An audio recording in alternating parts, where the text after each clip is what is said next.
السلام علیکم ورحمۃ اللہ وبرکاتہ۔ ان الحمد للہ والصلاة والسلام علی رسول اللہ وآلہ وصحبہ ومن والاہ۔ عزیز طلبہ، آپ کے روبرو جامع الترمذی کا چھٹا درس پیش ہے۔ آج ہم اور آپ جہاں سے درس کی شروعات کریں گے وہ ہے باب ما جاء فی فضل الطہور، ان احادیث کا بیان جو طہارت کی فضیلت کے سلسلے میں آئی ہوئی ہیں۔ یہاں سے انشاءاللہ ہم اور آپ پڑھیں گے۔ تو باب قائم کیا ہے امام ترمذی رحمہ اللہ نے، جو کتاب الطہارہ کا دوسرا باب ہے۔ باب ما جاء فی فضل الطہور، ان احادیث کا بیان جو طہارت کی فضیلت کے سلسلے میں آئی ہوئی ہیں۔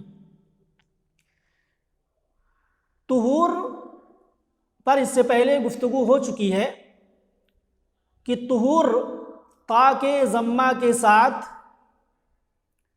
کیا مفہوم رکھتا ہے۔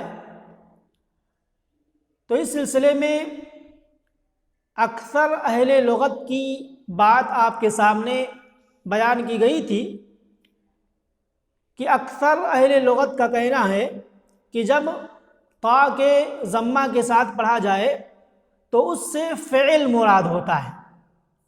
تو یہاں طہارت سے مراد طہارت حاصل کرنا، وضو کرنا۔ تو وضو اور طہارت کی فضیلت کے سلسلے میں آئی ہوئی احادیث کا بیان اس باب کے اندر ہوگا۔ سند دیکھیں۔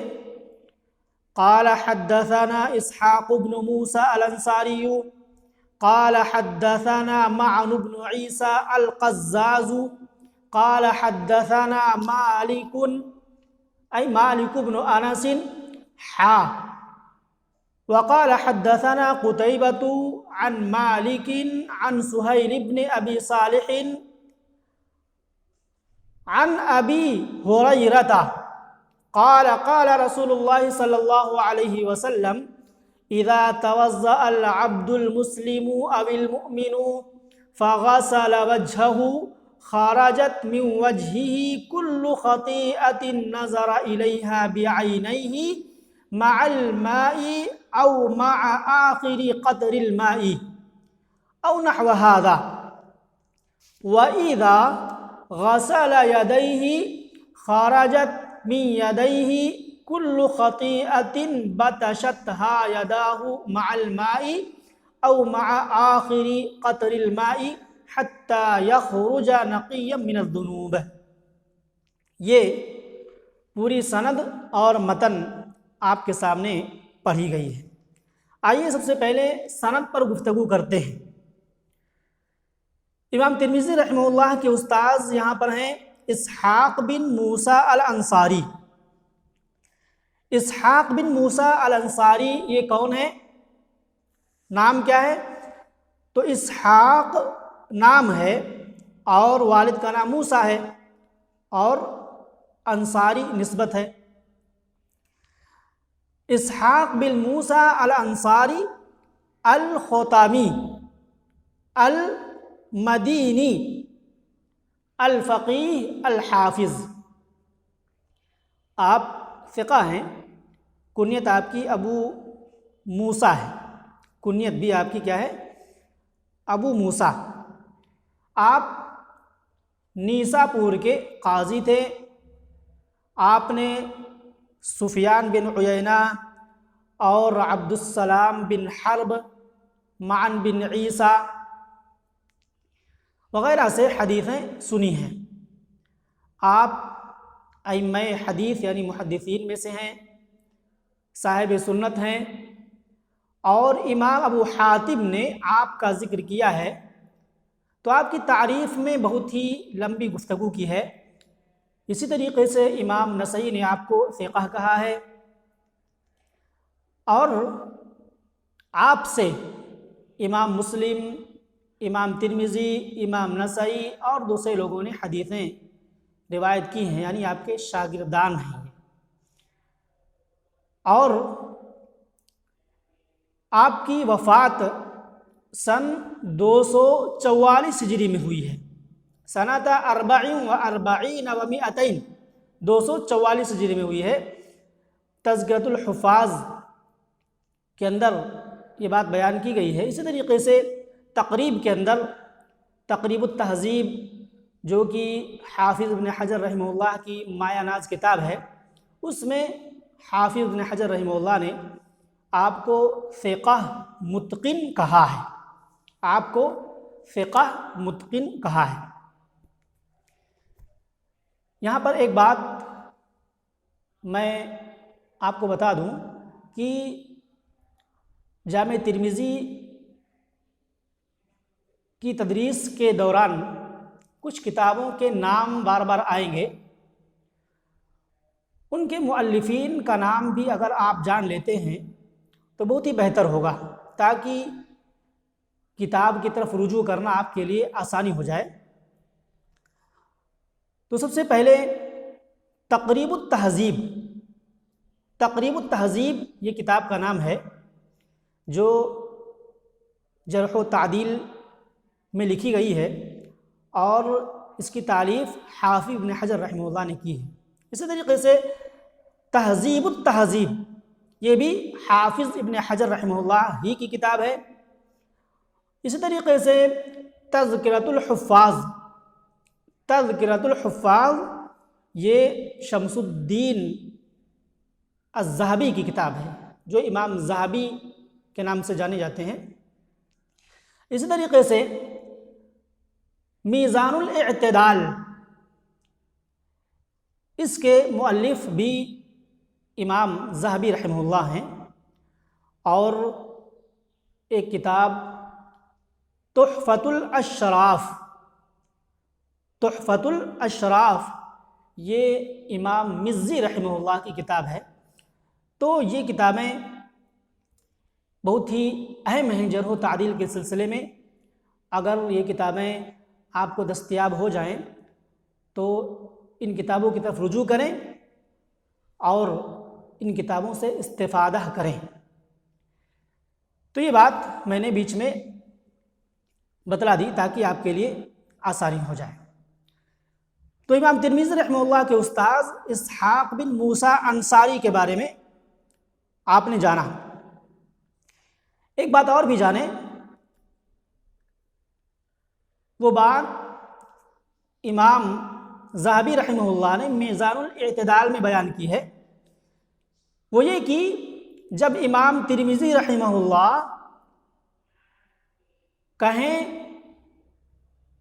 ابن الانصاری، یعنی جب امام ترمذی رحمہ اللہ ابن الانصاری کہیں، سند کے اندر ذکر کریں، تو اس نام سے ان کی مراد کیا ہوتی ہے؟ کون مراد ہوتے ہیں؟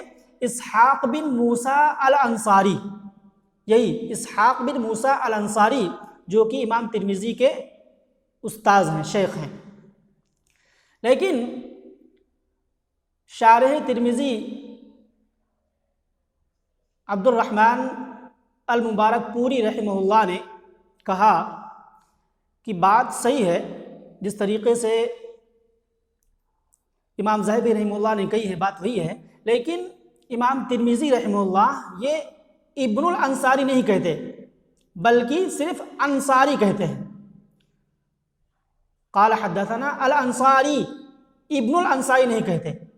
تو بات کھل کر کے یہ آئی کہ امام ترمذی رحمہ اللہ جب کہیں الانصاری، قال حدثنا الانصاری، تو اس سے مراد اسحاق بن موسیٰ الانصاری ہوتے ہیں۔ تو یہ ایک بات جاننے کی ہے، اور بیچ میں یہ بار بار آئے گا جہاں پر امام ترمذی رحمہ اللہ نے صرف الانصاری ذکر کیا ہے۔ دوسرے راوی کو دیکھیں، قال حدثنا معن بن عیسیٰ. معن بن عیسیٰ یہ کون ہے؟ معن بن عیسیٰ، معن نام ہے اور عیسیٰ والد کا نام ہے، اور کنیت ابو یحییٰ المدنی القزاز. القزاز، القزاز کا معنی ہوتا ہے بائع القز، یعنی ریشم کی تجارت کرنے والا، ریشم بیچنے والا، اسی کو بائع القز، قزاز کا معنی بائع القز ہوتا ہے، ریشم بیچنے والا. تو یہ القزاز لقب یہ ان کے پیشے کی طرف اشارہ ہے. تو معن بن عیسیٰ کنیت ابو عیسیٰ المدنی القزاز الاشجعی مولاہم. تو یہ قبیلے اشجع کے اصلا نہیں تھے بلکہ ان کے غلام تھے، اس لیے اشجعی نسبت کی ہے. آپ نے ابن ابی ذئب، معاویہ بن صالح اور امام مالک وغیرہ سے حدیثیں لی ہیں، اور آپ سے ابن ابی خیثمہ اور ہارون الجمال وغیرہ نے حدیثیں لی ہیں. امام ابو حاتم نے آپ کے بارے میں کہا کہ آپ میرے نزدیک ابن وہب سے زیادہ پسندیدہ ہیں. هو احب الی من ابن وہب وهو اثبت اصحاب مالک. اور امام مالک کے شاگردان میں سے بہت ہی اثبت ہیں اور بہت ہی فقہ راوی ہیں. آپ کی وفات سن 198 ہجری میں ہوئی ہے. تذکرۃ الحفاظ جو کتاب میں نے آپ کو ابھی بتلائی ہے اس میں یہ بات ذکر کی گئی ہے، اور تقریب التہذیب کے اندر حافظ ابن حجر رحمہ اللہ نے آپ کو فقہ کہا ہے، فقۃ ثبت کہا ہے. تو یہ معن بن عیسیٰ ہے. اس کے بعد کون ہے؟ قال حدثنا معن بن عیسیٰ القزاز قال حدثنا مالک بن انس. مالک بن انس، تو مالک بن انس یہ کون ہے؟ امام مالک رحمہ اللہ. مالک بن انس بن مالک الاصبحی المدنی، امام دار الہجرہ آپ کا لقب ہے.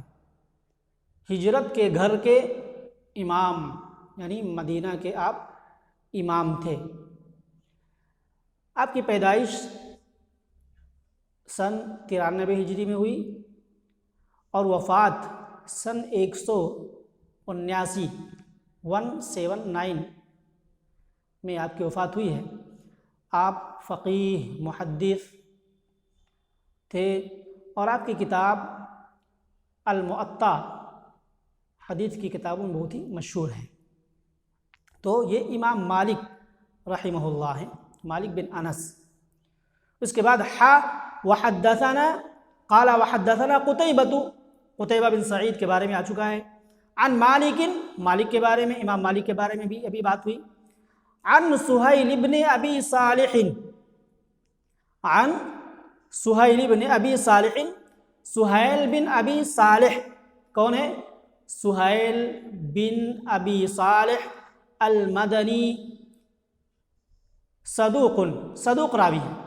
آپ صدوق راوی ہیں اور آخری عمر میں آپ کا حافظہ بدل گیا تھا، تبدیلی آ گئی تھی، اور امام بخاری نے آپ کی روایت کو مقروراً اور تعلیقاً دونوں روایت کیا ہے، یعنی دوسری سندوں کے ساتھ ملا کر کے روایت کیا ہے اور تعلیقاً روایت کیا ہے. اس کا مطلب یہ ہے کہ امام بخاری رحمہ اللہ جو باب قائم کرنے کے بعد معلق حدیثیں بیان کرتے ہیں انہی میں ان کی حدیث کو ذکر کیا ہے.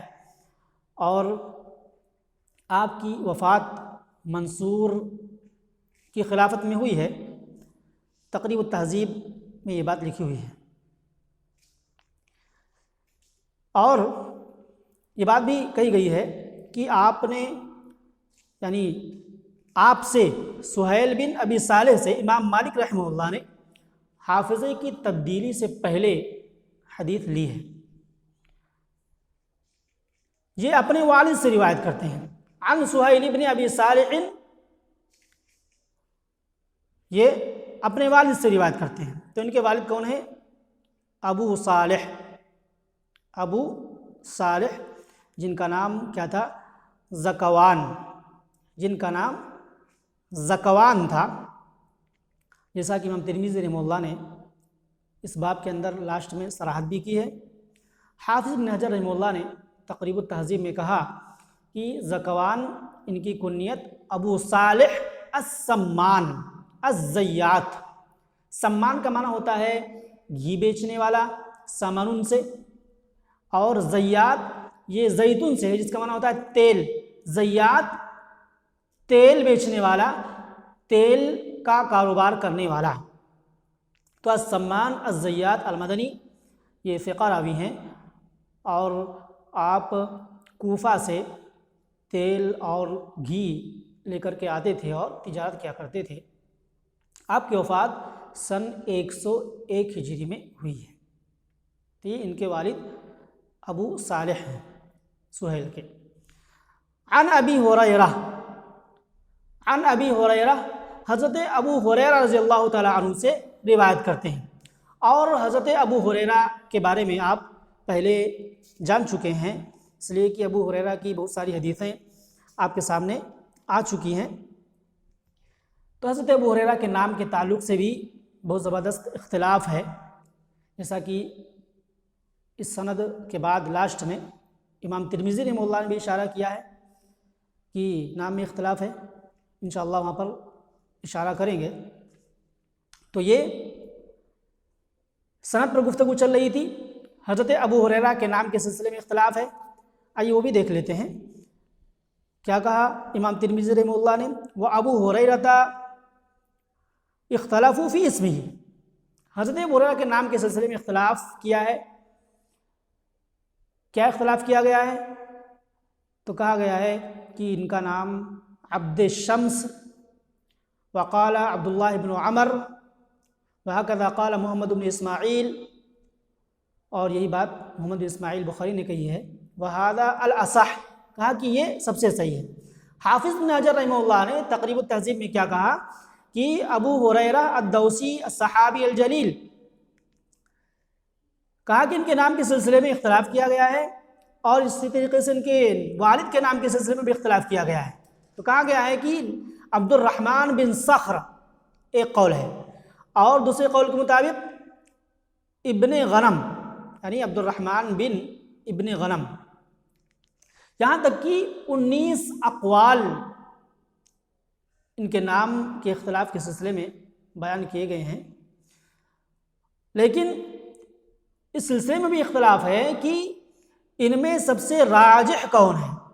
تو اکثر لوگوں کا خیال ہے کہ سب سے راجح اور بہتر قول کیا ہے؟ وہ یہ ہے کہ آپ کا نام عبد الرحمن بن صخر ہے. عبد الرحمن بن صخر ہے، یہ سب سے راجح قول ہے.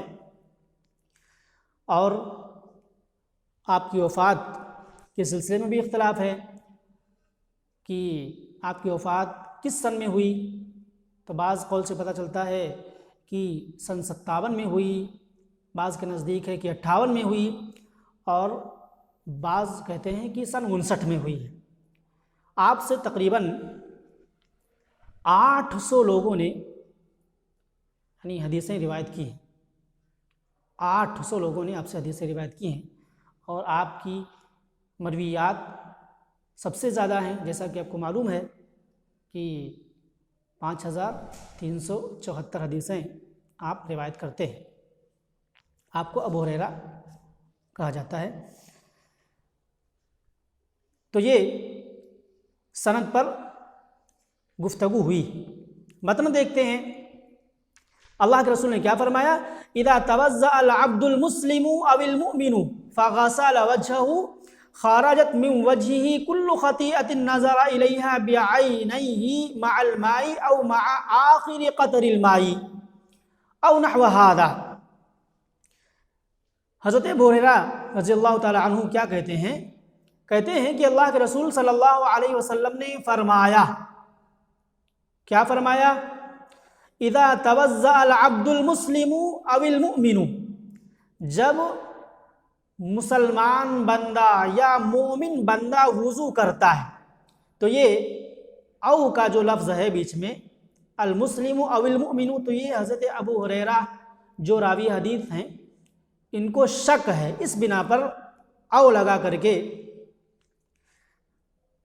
حدیث بیان کی ہے، اذا توضأ العبد المسلم او المؤمن۔ تو یہ حضرت ابو ہریرہ کا اپنا شک ہے، کہا کہ جب مسلمان یا مومن بندہ وضو کرتا ہے، فغسل وجهه، اور اپنے چہرے کو دھلتا ہے، تو اذا توضأ پر اس کا عطف ہے، فا جو حرف عطف ہے، عطف تفسیر، تو اذا توضأ پر عطف ہے، اذا توضأ العبد المسلم او المؤمن فغسل وجهه، اور اپنے چہرے کو دھلتا ہے، اور اپنے چہرے کو دھلتا ہے، تو پھر شرط کی جزا یہاں پر آ رہی ہے، خارجت من وجهه كل خطیئۃ، تو اس کے چہرے سے وہ سارے گناہ نکل جاتے ہیں جن کی طرف وہ دیکھا ہوتا ہے، اپنی آنکھوں سے نکل جاتے ہیں، کس کے ساتھ؟ پانی کے ساتھ، یا پانی کے آخری قطرے کے ساتھ، پانی کے ساتھ یا پانی کے آخری قطرے کے ساتھ اس کے سارے گناہ نکل جاتے ہیں جنہیں وہ اپنی آنکھوں سے دیکھا ہوتا ہے۔ تو خارجت من وجہی یہ اذا کا جواب ہے، یعنی شرط کی جزا ہے، اور کل خطیئۃ نظر الیہا میں، الیہا میں جو ہا ضمیر ہے یہ لوٹ رہی ہے خطیئہ کی طرف، اور مراد کیا ہے؟ الی سببہا، یعنی جو چیزیں گناہ کا سبب بنتی ہیں یہ مراد ہے، اور بعینیہ نظرہ بھی ہے، اس کے بعد بعینیہ بھی لگا ہوا ہے، تو یہ تاکید کے لیے ہے، نظرہ بعینیہ، اور مع الماء او مع آخری قطر الماء، یہاں پر بھی شک کے ساتھ بیان کیا، تو مع الماء کا مطلب یہ ہے کہ پانی جیسے جیسے اس کے بدن سے جدا ہوتا ہے، گرتا ہے، اس کے گناہ بھی گرتے جاتے ہیں، او مع آخری قطر الماء، یعنی کہ پانی کے آخری قطرے کے ساتھ سارے گناہ دھل جاتے ہیں، او نحو ھذا، یا اس طرح کے الفاظ اللہ کے رسول نے بیان کیے۔ تو یہاں پر او جو ہے اس کے سلسلے میں بعض نے کہا کہ یہ راوی کا شک ہے، اور بعض نے کہا کہ یہ لأحد الامرین کے لیے، یعنی اس کے ساتھ یا اس کے ساتھ۔ اس کے بعد شاعر رحمہ اللہ نے کہا کہ نہیں، بات جو صحیح ہے وہ یہ کہ یہ شک کے لیے ہے، راوی کو شک ہے، اس بنا پر یہ او استعمال کیا گیا ہے، نہ کہ یہ لأحد الامرین کے لیے ہے، اس لیے کہ او نحو ھذا کا جو ٹکڑا ہے اس پر دلالت کرتا ہے کہ راوی کو شک ہے، او نحو ھذا یعنی اس طرح کے الفاظ اللہ کے رسول نے بیان کیے۔ تو ترجمہ ایک مرتبہ پھر دیکھیں کہ جب مسلم یا مومن بندہ وضو کرتا ہے اور اپنے چہرے کو دھلتا ہے، تو اس کے چہرے سے وہ سارے گناہ نکل جاتے ہیں جن کی طرف وہ اپنی آنکھوں سے دیکھا ہوتا ہے، پانی کے ساتھ نکل جاتے ہیں یا پانی کے آخری قطرے کے ساتھ نکل جاتے ہیں، او نحو ھذا، یا اس طرح کے الفاظ اللہ کے رسول نے بیان فرمائے۔ اور آگے کہا وَإِذَا غَسَلَ يَدَيْهِ، اور جب وہ اپنے دونوں ہاتھوں کو دھلتا ہے، خَرَجَتْ مِن يَدَيْهِ كُلُّ خَطِيئَةٍ، تو اس کے ہاتھوں سے وہ سارے گناہ نکل جاتے ہیں، بَطَشَتْهَا يَدَاهُ، جو اس کے ہاتھوں نے چھوا ہوتا ہے، پکڑا ہوتا ہے، مع الماء پانی کے ساتھ نکل جاتے ہیں، او مع آخری قطر الماء یا پانی کے آخری قطرے کے ساتھ نکل جاتے ہیں، حتی یخرج نقیا من الذنوب، یہاں تک کہ وضو کرنے والا گناہوں سے بالکل پاک صاف ہو جاتا ہے، حتی یخرج نقیا من الذنوب، یہاں تک کہ وہ گناہوں سے بالکل پاک و صاف ہو جاتا ہے۔ تو یہ متن کا ترجمہ ہوا۔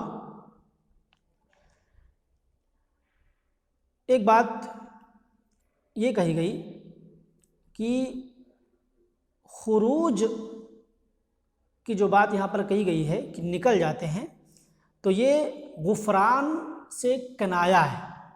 گناہ نکل جاتے ہیں یعنی گناہ معاف ہو جاتے ہیں، اللہ تعالیٰ معاف فرما دیتا ہے۔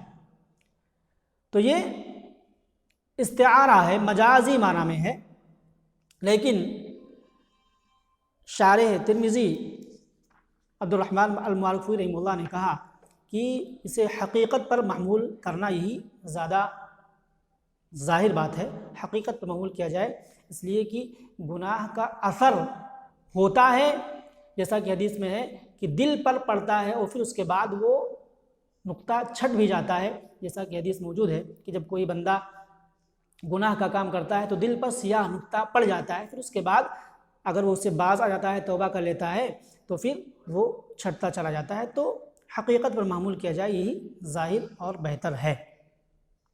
اور بتشتھا، بتشا یبتشو کا مطلب ہوتا ہے اخذ یاخذ، پکڑنا۔ یہاں حتی یخرج نقی من الذنوب، یہاں تک کہ وہ گناہوں سے بالکل پاک و صاف ہوتا ہے۔ ابن ملک نے کہا کہ اس کا مفہوم کیا ہے، ای حتی یفرغ المتوضی من وضوئہ طاہرا، یہاں تک کہ وضو کرنے والا اپنے وضو کی وجہ سے گناہوں سے بالکل پاک و صاف ہو جاتا ہے، یعنی ان گناہوں سے جو اس کے اعضاء کیے ہوئے ہوتے ہیں، یا یہ کہ اس کے تمام جسم سے صغیرہ گناہ دھل جاتے ہیں۔